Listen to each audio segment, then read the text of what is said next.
Every year జరిగే సింహాచలం గిరి ప్రదక్షిణ ఈ ఇయర్ జూలై 9న జరగబోతుంది. సింహాచలం పుణ్యక్షేత్రంలో ఏటా ఆషాఢ పౌర్ణమి నాడు సింహాద్రి అప్పన్న ఉత్సవం నిర్వహిస్తారు. దీన్నే గిరి పౌర్ణమి అని కూడా అంటారు. పౌర్ణమికి ముందు రోజు చతుర్దశి రోజు మధ్యాహ్నం భక్తులంతా సింహాచలంలోని తొలిపావంచ వద్ద కొబ్బరికాయ కొట్టి గిరి ప్రదక్షిణని ప్రారంభిస్తారు. సుమారు 32 కిలోమీటర్లు విస్తరించి ఉన్న సింహగిరి కొండ చుట్టూ లక్షలాది భక్తులు కాలినడకన ప్రదక్షిణ పూర్తి చేస్తారు. కొండ చుట్టూ తిరగలేని భక్తులు ఆలయంలో కూడా ప్రదక్షిణ చేయవచ్చు. చాలా మంది భక్తులు కాళ్ళకు చెప్పులు కూడా ధరించకుండా ఈ ప్రదక్షిణ పూర్తి చేస్తారు. ఈ సింహగిరి చుట్టూ ఒక్కసారి ప్రదక్షిణ చేస్తే భూ ప్రదక్షిణతో సమానమని చెబుతుంటారు. విచిత్రం ఏంటంటే వైజాగ్ లో సంవత్సరం మొత్తం వర్షాలు లేకపోయినా ఆ ఒక్కరోజు మాత్రం పక్కాగా వర్షం పడుతుంది. శ్రీ వరాహలక్ష్మి నరసింహస్వామి నిజరూపాలతో కూడిన పుష్పరథం మధ్యాహ్నం 3 గంటలకు కొండ చుట్టూ ఉన్న భక్తులకు స్వామి దర్శనార్థం బయలుదేరుతుంది. ఈ గిరి ప్రదక్షిణ సందర్భంగా విశాఖలోని సింహగిరి చుట్టూ పండుగ వాతావరణం నెలకొంటుంది. కాలినడకన ప్రదక్షిణ చేసే భక్తులకు ప్రజలే స్వచ్ఛందంగా సేవలు అందిస్తారు. దారి పొడవునా నీరు, మజ్జిగ, పులిహోర పొట్లాలు అందిస్తూ భక్తులు ఆకలి దప్పికలు తీరుస్తారు.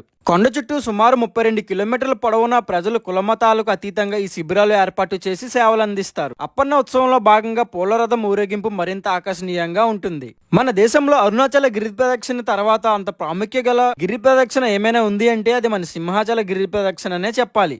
లాస్ట్ ఇయర్ ఈ గిరి ప్రదక్షిణకి సుమారు 5 లక్షల మందికి పైగా భక్తులు వచ్చారు. ఈసారి కూడా వచ్చే భక్తుల సంఖ్య లక్షల్లోనే ఉంటుంది. ఈ వీడియోని మీ ఫ్రెండ్స్ అండ్ ఫ్యామిలీ మెంబర్స్ కి షేర్ చేయడం మాత్రం మర్చిపోవద్దు.